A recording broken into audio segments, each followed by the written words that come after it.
जय हिंद छात्रों, आपका अपना यूट्यूब चैनल ज्ञान गंगा एजुकेशन में स्वागत है। आज हम पढ़ने जा रहे हैं डीएलएड अंतिम वर्ष के अंतर्गत हिंदी भाषा शिक्षण स्तर 2 के अंतर्गत आज कहानी पढ़ेंगे गुलेलबाज लड़का। गुलेलबाज लड़का एक कहानी है जो भीष्म साहनी जी की रचना है। भीष्म साहनी की एक बहुत ही अनूठी रचना है। आइए हम इसी को पढ़ते हैं। साहित्य अनुभूति में छठी कक्षा में पढ़ते समय मेरे तरह तरह के सहपाठी थे। अब यहाँ पर देखिए, जो लेखक है भीष्म साहनी वो बता रहे हैं ना, जब छठी कक्षा में पढ़ते समय मेरे तरह तरह के सहपाठी थे। एक हरबंश नाम का लड़का था जिसके सब काम अनूठे हुआ करते थे। उसे सब सवाल समझ में नहीं आता तो स्याही की दवात उठाकर पी जाता। अब देखिए, जब उसको सवाल समझ में नहीं आता तो स्याही की दवात को उठाकर पी जाता। उसे किसी ने कह रखा था कि काली स्याही पीने से अक्ल तेज होती है। मास्टर जी गुस्सा होकर उस पर हाथ उठाते तो बेहद ऊंची आवाज में चिल्लाने लगता, मार डाला, मास्टर जी ने मार डाला। बस इतनी जोर से चिल्लाता कि आसपास की जमातों के उस्ताद बाहर निकल आते कि क्या हुआ। मास्टर जी ठिठक कर हाथ नीचा कर लेते। यदि वह उसे पीटने लगते तो हरबंश सीधा उनसे चिपट जाता और ऊंची आवाज में कहने लगता, आपकी माफ कर दो, आप बादशाह हो, आप अकबर महान हो, आप सम्राट अशोक हो, आप माए बाप हो, मेरे दादा हो, परदादा हो जी। इस प्रकार के अनेक प्रकार की बातें करते थे। तो यहाँ पर एक प्रश्न है। प्रश्न ये है कि हरबंश कैसा लड़का था। तो हरबंश एक ऐसा लड़का था जिसको जब सवाल याद नहीं आता तो स्याही की दवात उठाकर पी जाता। ठीक है। और जब उसे शिक्षक मारने का प्रयास करता या मारने लगता तो वह बोलने लगता कि है ना, मार डाला रे, मास्टर जी ने मार डाला। और जब शिक्षक द्वारा उसको एक दो जहाँ पर मारते तो कहते, आप बादशाह हो, आप शहंशाह हो, आप अकबर हो, आप दादा हो, परदादा हो, माई बाप हो, अनेक प्रकार की बातें करते। तो ये था प्रश्न, मतलब हरबंश कैसा लड़का था। तो इस प्रकार से प्रश्न। आइए चलते हैं। क्लास में लड़के हंसने लगते और मास्टर जी झेप कर उसे पीटना छोड़ देते। ऐसा था वह हरबंश। हर आए दिन बाग में मेंढक पकड़ लाता। कहता था कि हाथ पर मेंढक की चर्बी लगा ले तो मास्टर जी के बेत का कोई असर नहीं होता। हाथ को पता नहीं चलता कि बेत पड़ा है या नहीं। अब कहते थे कि हाथ में मेंढक का चर्बी लगा लेने से, जो चमड़ा होता है वो लगा लेने से मास्टर जी जब मारने लगते तो उनकी मार का असर हाथों में नहीं होता, ऐसा उनका कहना है। एक दूसरा सहपाठी था बोधराज। उससे हम सब डरते थे। जब वह चिहुटी काटता तो लगता जैसे सांप ने डस लिया है। बड़ा जालिम लड़का था। गली की नाली पर जब बर्रे आकर बैठते तो नंगे हाथ से वह बर्रा पकड़कर उसका डंक निकाल लेता और फिर बर्रे की टांग में धागा बांधकर उसे पतंग की तरह उड़ाने की कोशिश करता। बाग में जाते तो फूल पर बैठे तितली को लपक कर पकड़ लेता और दूसरे क्षण उंगलियों के बीच मसल डालता। अगर मसलता नहीं तो फड़फड़ाती तितली में पिन खोसकर उसे अपनी कॉपी में टांग लेता। है ना, पहला लड़का हरबंश के बारे में उन्होंने बताया लेखक ने। अब दूसरा उनका सहपाठी है जिनका नाम है बोधराज। बोधराज जब चिमटी काटता अर्थात चिमटता ऐसे करके तो ऐसा लगता मानो सांप ने डस लिया हो। ठीक है। वह गली के नाली में दतैया नाम सुने होंगे, है ना, उसका वो सांस से पकड़ता, उनका डंक निकाल लेता और उसमें पिन खोस करके उड़ाता। कभी कभी वह तितलियों को सांस से पकड़ लेता और पकड़ करके उसको मसल डालता। ठीक है। इस प्रकार से वह लड़का बोधराज था। उसके बारे में कहा जाता है कि अगर बोधराज को बिच्छू काट ले तो स्वयं बिच्छू मर जाता है। वाह। बोधराज को खून इतना कड़वा है कि उसे कुछ भी महसूस नहीं होता। सारा वक्त उसके हाथ में गुलेल रहती। उसका निशाना अचूक था। पक्षियों के घोंसले पर तो उनकी विशेष कृपा रहती थी। पेड़ के नीचे खड़े होकर वह ऐसा निशाना बांधता कि दूसरे ही क्षण पक्षियों की चों चों सुनाई देती और घोंसले में से तिनके और तिगलियां टूटकर हवा में बिखरने लगते। या वह झट से पेड़ पर चढ़ जाता और घोंसले में से अंडे निकाल लाता। जब तक वह घोंसलों को तोड़ फोड़ न डाले उसे चैन नहीं मिलता था। अब देखिए, बोधराज एक ऐसा लड़का है जिसे बिच्छू डस ले तो बिच्छू मर जाता, इस प्रकार उनका खून इतना कड़वा हो गया था। पक्षियों के घोंसलों पर तो उसकी विशेष कृपा होती थी, वह गुलेल पकड़ता था, है ना, घोंसले उनका निशाना अचूक था और घोंसलों को एक ही झटके में तितर बितर कर देता। इस प्रकार से वह बोधराज था।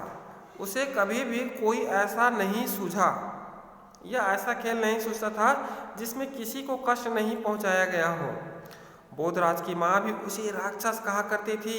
बोधराज जेब में तरह तरह की चीजें रखता घूमता था, कभी मैना की बच्चा या तरह तरह के अंडे या कांटेदार झाऊ चूहा। उससे सभी छात्र डरते थे। किसी के साथ झगड़ा हो जाता तो बोधराज सीधा उसकी छाती में टक्कर मारता या उसका हाथ पर काट खाता। स्कूल के बाद हम लोग तो अपने अपने घरों में चले जाते, मगर बोधराज न जाने कहाँ घूमता रहता। अब यहाँ पर कह रहा है कि जो बोधराज है वो बहुत दुष्ट लड़का है ना। उनकी माँ भी उसे राक्षस कहा करती है ना, और तरह तरह की चीज़ें जेब में रख कर घूमता था। और जब किसी छात्र से झगड़ा हो जाता तो उनकी छाती में टक्कर मारता। जब स्कूल की छुट्टी हो जाती तो सभी अपने अपने घर की ओर जाते, लेकिन बोधराज कहाँ जाता पता नहीं, इधर उधर घूमते रहता। कभी कभी वह हमें तरह तरह के किस्से सुनाता। एक दिन कहने लगा, हमारे घर में एक गोह रहती है। जानते हो गोह क्या होती है? नहीं तो क्या होती है गोह? गोह सांप जैसा एक जानवर होता है, बलिस्तर, लंबा होता है, मगर उसके पैर होते हैं, 8 पंजे होते हैं। सांप के पैर नहीं होते। हम शिहर उठे। हमारे घर सीढ़ियों के नीचे गोह रहती है। वह बोला, जिस चीज़ को वह अपने पंजों से पकड़ ले वह उसे कभी नहीं छोड़ती, कुछ भी हो जाए नहीं छोड़ती। हम फिर शिहर उठे। अब यहाँ पर बोधराज कहते हैं, अनेक प्रकार की कहानियाँ सुनाती है। एक बार गोह के बारे में बताते हैं। गोह आप सुने होंगे, गोह जिसको हम गोहे बोलते हैं छत्तीसगढ़ी में। तो गोह मतलब 1.5-2 फीट का होता है ऐसा बता रहे हैं, और उसके 8 पंजे होते हैं। इस बात को सुन करके सभी बच्चे सिहर जाते हैं, उनके साथीगण, और कहते हैं यह जब चढ़ता है, छत चढ़ता है तो उनकी पंजे मजबूत होती है। जिस चीज़ को वह अपने पंजे से पकड़ लेती तो फिर उसे कभी नहीं छोड़ती। इस प्रकार की बातें वह बता रहे हैं। चोर अपने पास गोह को रखते हैं। वे दीवार को फांदने के लिए गोह का इस्तेमाल करते हैं। वे गोह की एक टांग में रस्सी बांध देते हैं, फिर जिस दीवार को फांदना हो रस्सी को झुलाकर दीवार के ऊपर की ओर फेंक देते हैं। दीवार के साथ लगते ही गोह अपने पंजों से दीवार को पकड़ लेती है। उसका पंजा इतना मजबूत होता है कि फिर रस्सी को 10 आदमी भी खींचे तो गोह दीवार को नहीं छोड़ती। चोर उसी रस्सी के सहारे दीवार फांद जाते हैं। अब देखिए, गोह के बारे में बता रहे हैं। गोह को चोर लोग पकड़ते हैं, है ना। चोर उसकी पैर में रस्सी बांध देते हैं और घुमा के फेंक देते हैं जिस दीवार पे चढ़ना होता है ना। फिर जब वह दीवार के पंजे को अपने पंजे से पकड़ लेती है, पकड़ लेने के पश्चात जब 10 आदमी भी उसको खींचो फिर वह नहीं छोड़ती है। इस प्रकार से बता रहे हैं, और दीवार को फांद करके चोर चोरी करते हैं। फिर दीवार को तुम्हारी गोह कैसे छोड़ती है, मैंने पूछा। ऊपर पहुंचकर चोर उसे थोड़ा सा दूध पिलाते हैं। दूध पीते ही गोह के पंजे ढीले पड़ जाते हैं। इसी तरह के किस्से बोधराज हमें सुनाता था। अब देखिए, गोह को, है ना, चोर ऊपर पहुंचे थे तो गोह को दूध पिलाते थे। दूध पिलाने थे उससे पंजे ढीले पड़ जाते थे, जिससे वह दीवार को छोड़ देता था। उन्हीं दिनों मेरे पिताजी की तरक्की हुई। हम लोग एक बड़े घर में जाकर रहने लगे। घर नहीं था, बंगला था, मगर पुराने ढंग का, और शहर के बाहर फर्श, ईंटों के छत, ऊंची ऊंची और ढलवा कमरे बड़े बड़े, लेकिन दीवार में लगता जैसे गारा भरा हुआ है। बाहर खुली जमीन थी और पेड़ पौधे थे। घर तो अच्छा था मगर खाली खाली सा लगता था, और शहर से दूर होने के कारण मेरे दोस्त यार भी यहाँ पर कोई नहीं था। मेरे दोस्त यार कोई नहीं था। तभी वह बोधराज आने लगा। शायद उसे मालूम हो गया कि वहाँ शिकार अच्छा मिलेगा। क्योंकि उस पुराने घर में और घर के आंगन में अनेक पक्षियों के घोंसले थे। आसपास बंदर घूमते थे और घर के बाहर झाड़ियों में नेवलों के एक दो बिल थे। घर के पिछले हिस्से में एक बड़ा कमरा था जिसमें माँ ने फालतू सामान भरकर गोदाम सा बना दिया था। यहाँ पर कबूतरों का डेरा था। दिन भर गुटरगू करती रहती थी। वहीं पर टूटे से रोशनदान के पास मैना का भी घोंसला था। कमरे के फर्श पर पंख और टूटे अंडे घोंसले के तिनके बिखरे हुए थे। बोधराज आता, उनके साथ घूमने निकल जाता।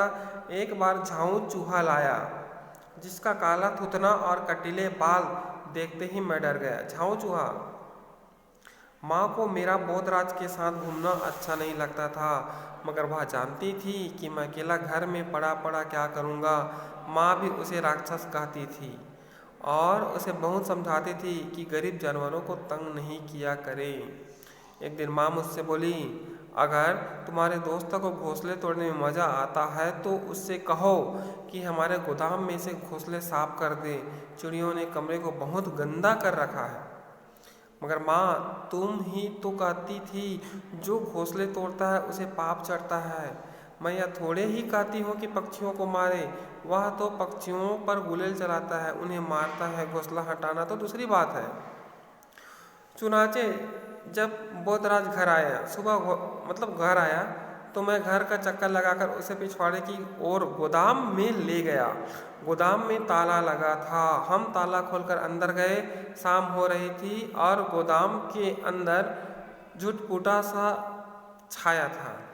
कमरे में पहुंचे तो मुझे लगा जैसे हम किसी जानवर की मान में पहुंच गए हो। बला की बू आ रही थी और फर्श पर बिखरे हुए पंख और पक्षियों की बीट। ठीक है, अब उस कमरे में चले गए, उसमें ताला लगा था। ताला को खोला तो उस गोदाम में पक्षियों के बीट पंख पड़े हुए थे जो महक रहे थे। सच पूछो तो मैं डर गया। मैंने सोचा यह भी बोधराज अपना घिनौना शिकार खेलेगा। वह घोंसलों को तोड़ तोड़ कर गिराएगा, पक्षियों की घर नोचेगा, उन्हें अंडे तोड़ेगा, ऐसी सभी बातें करेगा जिससे मेरा दिल दहलता था। ना जाने माँ ने क्यों कह दिया कि इसे गोदाम में ले जाओ और इससे कहो कि गोदाम में से घोंसले साफ कर दे। मुझे तो इसके साथ खेलने को भी मना थी और अब कह दिया कि घोंसले तोड़ो। मैंने बोधराज की ओर देखा तो उसने गुलेल संभाल ली थी और बड़े चाव से छत के नीचे मैना के घोंसलों की ओर देख रहा था। गोदाम की ढलवा छतें त्रिकोण सा बनाती थी। 2 पल्ले ढलवा उतरते थे और नीचे एक लंबा सा तीर कमरे के पास डाला हुआ था। इसी सातिर पर टूटे हुए रोशनदान के पास ही एक बड़ा सा घोंसला था जिसमें से उभरे हुए तिनके, रुई के फाहे, लटकती थिगलियाँ हमें नजर आ जाती थी। यह मैना का घोंसला था। कबूतर अलग से दूसरी सातिर पर गुटरगू कर रहे थे और सारा वक्त सातिर के ऊपर मटरगश्ती करते रहने में गुजारते थे। घोंसले में मैना के बच्चे हैं, बोधराज ने कहा और अपनी गुलेल से निशाना साध लिया। तभी मुझे घोंसले में से छोटे छोटे बच्चों की पीली पीली नन्ही चोंचें झांकती नजर आई। देखा, बोधराज कह रहा था, ये विलायती मैना है, इधर घोंसला नहीं बनाती। इनके माँ बाप जरूर अपने काफिले से बिछड़ गए होंगे और यहाँ आकर घोंसला बना लिया होगा। इनके माँ बाप कहाँ हैं? मैंने बोधराज से पूछा। चुग्गा लेने गए हैं, अभी आते होंगे।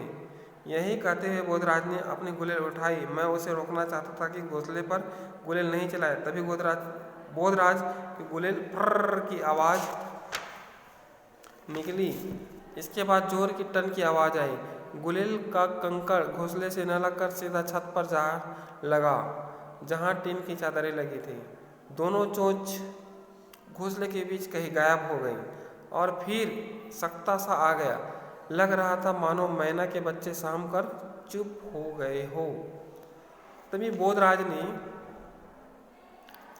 गुलेल से एक और वार किया। अब की कंकड़ सातिर में लगा। बोधराज अपने अचूक निशाने पर बड़ा आंकड़ा करता था। 2 निशाने चूक जाने पर वह बौखला उठा। अब की बार वह थोड़ी देर चुपचाप खड़ा रहा। जिस वक्त मैना के बच्चों ने अपनी चोंच फिर उठाई, घोंसले के बाहर झांक कर देखने लगे, उसी समय बोधराज ने तीसरा वार किया। अब की कंकड़ घोंसले के बाहर झांक कर देखने लगे। उसी समय बोधराज ने तीसरा वार किया। आपकी कंकड़ घोंसले के किनारे पर लगा। 3-4 तिनके और रुई के गोले उड़े और छितरा छितरा कर फर्श की ओर उड़ने लगे, लेकिन घोंसला नहीं गिरा। बोधराज ने फिर से गुलेल तान ली थी। तभी कमरे में एक भयानक सा साया डोल गया। हमने नज़र उठाकर देखा, रोशनदान में से आने वाली रोशनी सहसा ढक गई थी। रोशनदान के खींचने पर एक बड़ी सी चील पर फैलाए बैठी थी। हम दोनों ठिठक कर उसकी ओर देखने लगे। रोशनदान में बैठी चील भयानक सी लग रही थी। यह चील का घोंसला होगा। चील अपने घोंसले में लौटी है। मैंने जोर से कहा, नहीं, चील का घोंसला यहाँ कैसे हो सकता है? चील अपना घोंसला पेड़ों पर बनाती है। यह मैना का घोंसला है। तभी वहाँ पर एक चील आता है। चील आकर के वहाँ पर रोशनदान पर बैठ जाता है तो एक अंधेरा सा छा जाता है। उसे देखकर कहते हैं, ये चील है, ये चील का घोंसला होगा, लेखक कहता है। लेकिन वह कहता है, नहीं, यह चील पेड़ों पर घोंसला बनाती है, यहाँ पर घोंसला नहीं बनाती। उसी वक्त घोंसले में से चो चो की आवाज़ उठने लगी। घोंसले में बैठे मैना के बच्चों पर फड़फड़ाने और चिल्लाने लगे। हम दोनों निश्चेष्ट से खड़े हो गए, यह देखने के लिए कि चील अब क्या करेगी। हम दोनों टकटकी बांधे चील की ओर देखे जा रहे थे। चील रोशनदान में से अंदर आ गई। उसने अपने पर समेट लिए और रोशनदान पर से उतरकर गोदाम के आर पर लगे छाती पर उतर आई थी। वह अपना छोटा सा सिर हिलाती, कभी दाएं और कभी बाएं देखने लगती। मैं चुप था। बोधराज भी चुप था, न जाने वह क्या सोच रहा था। घोंसले में से बराबर चों चों की आवाज़ आ रही थी, बल्कि पहले से कहीं ज़्यादा बढ़ गई थी। मैना के बच्चे बुरी तरह डर गए थे। यह रोज आती थी। बोधराज बोला, अब मेरी समझ में आया कि क्यों फर्श पर यह जगह जगह पंख और मांस की लुथड़े बिखरे पड़े रहते हैं। जरूर हर आए दिन चील घोंसले पर झपट्टा मारती होगी। मांस के टुकड़े और खून सने पर इसी की चोंच से गिरते होंगे। बोधराज भी टकटकी बांधे चील की ओर देख रहा था। अब चील धीरे धीरे सातिर पर चलती हुई घोंसले की ओर बढ़ने लगी। घोंसले में बैठे मैना के बच्चे पर फड़फड़ाने और चीखने लगे। जब से चील रोशनदान पर आकर बैठी थी, मैना के बच्चे चीखने जा रहे थे। बोधराज अब भी मूर्तिवत खड़ा चील की ओर ताके जा रहा था। मैं घबरा उठा। मैं मन में बार बार कहता, क्या फर्क पड़ता है अगर चील मैना के बच्चों को मार डालती या बोधराज अपने गुलेल से उन्हें मार डालता। अगर चील नहीं आती तो इस वक्त बोधराज ने मैना का घोंसला नोच भी डाला होता। तभी बोधराज ने गुलेल उठाई और सीधा निशाना चील पर बांध दिया।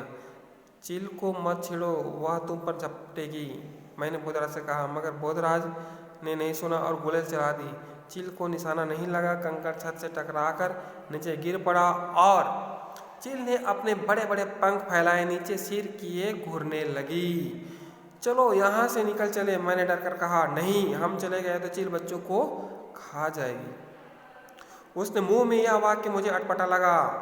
अभी कुछ देर पहले खुद को घोंसला तोड़ने के लिए गुलेल उठा लाया था। बोधराज ने एक और निशाना बांधा, मगर चील उस सातिर पर से उड़ी और गोदाम के अंदर पैर फैलाए तैरती हुई सी आधा चक्कर काटकर फिर से सातिर पर जा बैठी।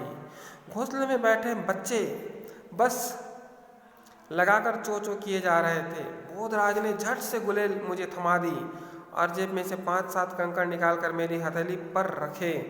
तुम चील पर गुलेल चलाओ। चलाते चलाते उसे बैठने नहीं देना, उसने कहा और स्वयं भागकर दीवार के साथ रखी मेज की घसीट फर्श के बीचों बीच लाने लगा। कहने का पर यह है कि अपने मित्र को गुलेल चलाने के लिए दे दिया, चलाते रहना ताकि चील बैठ ना पाए, और स्वयं वह एक मेज को लाकर के घसीटता है और उस पर चढ़ता है। मैं गुलेल चलाना नहीं जानता था। 1-2 बार मैंने कंकड़ रखकर गुलेल चलाई, लेकिन इस बीच गोदाम के दूसरे साथी पर जा बैठे। बोधराज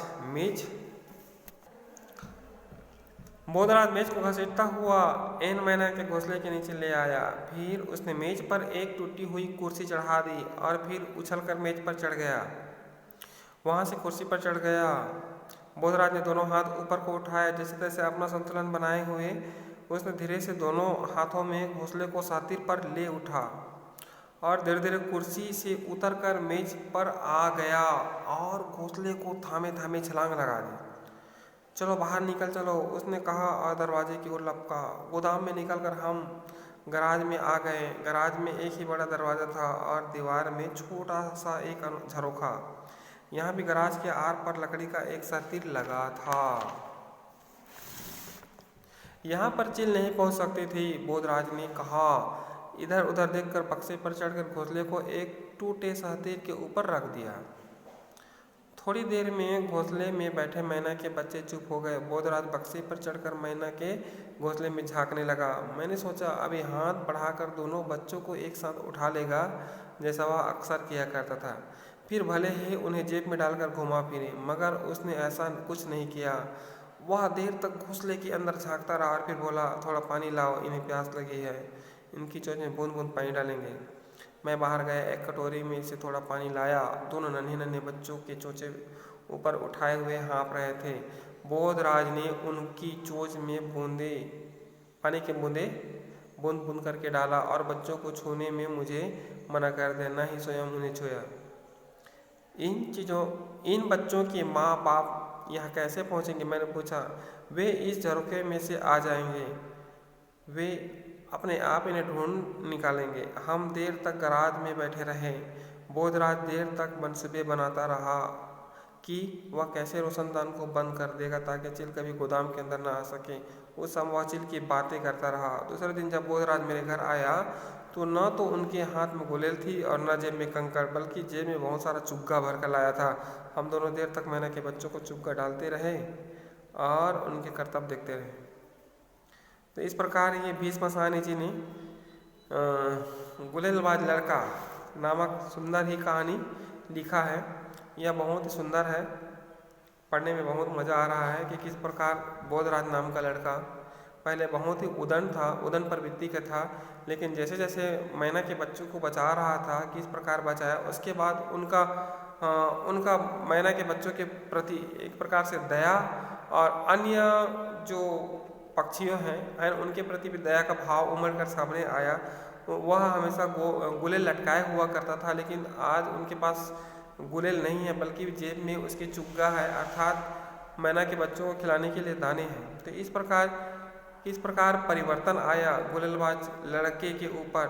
वह देखकर बहुत ही अच्छा लगा, सुनकर बहुत ही अच्छा लगा, पढ़कर बहुत ही अच्छा लगा। आइए देखते हैं कहानी में ढूंढो। बोधराज जानवरों के साथ बहुत क्रूर बर्ताव करता था। कहानी की किन किन घटनाओं से इस बात का पता चलता है? तो वह ततैया के बर्रे को तोड़ देता, चूहे पकड़ता था, है, तितलियों को मसल डालता था, बिच्छू काट ले तो उसे बिच्छू मर जाता था। तो इन प्रकार की 3-4 घटनाएं हैं जो उनको क्रूर बताता है। नहीं हम चले गए तो चिल बच्चों खा जाएगी, यह बात बोधराज के मुंह से क्यों अटपटी लगी? इसके पहले वह पक्षियों पर उनकी विशेष कृपा होती थी, अर्थात उनको मारता पकड़ता, है ना। लेकिन यह बात सुन करके उनको अजीब लगा। किसको? लेखक को। पक्षियों के घोंसलों पर तो उनकी विशेष कृपा रहती थी। इस लाइन में लेखक क्या कहना चाहता है? तो जैसे ही पक्षियों का घोंसला देखता बोधराज तो उसे अपने गुलेल से चितर बितर कर देता, है ना। चितर बितर करने में उनको बहुत ही मजा आता था। बोधराज ने मैना के बच्चों को बचाने के लिए क्या तरकीब सोची? तो देखिए, मैना को बच्चे को मतलब बचाने के लिए सबसे पहले वह वो लाता है, मेज लाता है, मेज पर कुर्सी रखता है। पहले मेज पे चढ़ता है, फिर कुर्सी को चढ़ता है, फिर घोंसले को निकालता है, फिर कुर्सी से मेज में उतरता है, मेज से फिर जमीन में छलांग लगाता है और कहता है इसे दूसरे सतीर में रखते हैं। इस प्रकार मैना की बच्चों की जान बचाई। कहानी के आधार पर बोधराज के चरित्र का वर्णन कीजिए। पहले वह क्रूर था, बाद में दयावान हो गया, उनकी विशेष कृपा थी, उनका स्वभाव बहुत ही खराब था, पढ़ने लिखने में उनका उतना रुचि नहीं था जितना होना चाहिए। इस प्रकार उनका चरित्र था। लेखक ने अपने घर के चिड़ियों की घोंसले के बारे में बताया। इसी तरह आप भी अपने घर के बारे में विवरण लिखिए। तो ये बच्चों के लिए है। जिस प्रकार लेखक के घर के यहाँ घोंसले था, उनके बारे में वर्णन बहुत अच्छे ढंग से हुआ है। ठीक उसी प्रकार अपने आसपास के घर में क्या क्या वस्तुएं हैं उनके बारे में वर्णन कर सकते हैं। एक हरबंस नाम का लड़का था जिसके सब काम अनूठे हुआ करते थे। तो बहुत ही अनूठे हुए करते थे। रेखांकित शब्द जिसमें जिसके का प्रयोग हरबंश के लिए हुआ है। तो इस प्रकार यह गुलेलबाज लड़का कहानी है, बहुत ही अच्छी कहानी है, पढ़ने में बहुत मज़ा आया। उसी प्रकार हम भी अपने दैनिक जीवन में कुछ ऐसे गलत काम कर रहे हैं और कुछ ऐसी स्थिति आती है, ऐसी परिस्थिति आती है जिसको देख करके हमारा हृदय परिवर्तन हो जाता है। जैसे गुलेलबाज लड़का का हृदय परिवर्तन हुआ, ठीक उसी प्रकार हमारा भी हृदय परिवर्तन हो जाता है और ऐसे कहानियों से बच्चों का भी हृदय परिवर्तन हो जाता है और उनके अंदर एक प्रकार से सकारात्मक सोच पैदा होती है। तो इसलिए ऐसे कहानियों के माध्यम से बच्चों को पढ़ाना चाहिए, बच्चों को बताना चाहिए कि इस कहानी से हमें हमारे अंदर जो परिवर्तन आता है वह कहानियों से ही आता है। और ऐसे ऐसे बहुत से ऐसे कहानियाँ हुए जिनसे हमारा या बच्चों का परिवर्तन आता है, हम उस कहानी को आदर्श के रूप में स्वीकार करते हैं। तो यहाँ पर एक और छोटा सा प्रश्न है, हरबंश की जगह रानी रखकर इस पैराग्राफ को लिखिए।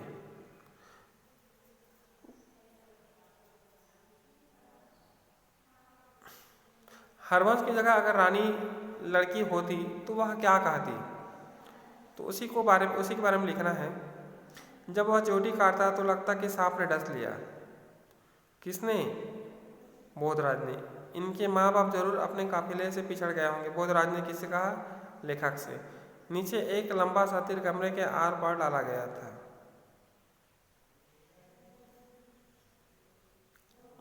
चलिए, तो ये जो कहानी है यही समाप्त होती है। दूसरे दिन दूसरे कहानी लेकर आएंगे साहित्य अनुभूति के अंतर्गत। तब तक के लिए धन्यवाद। जय हिंद।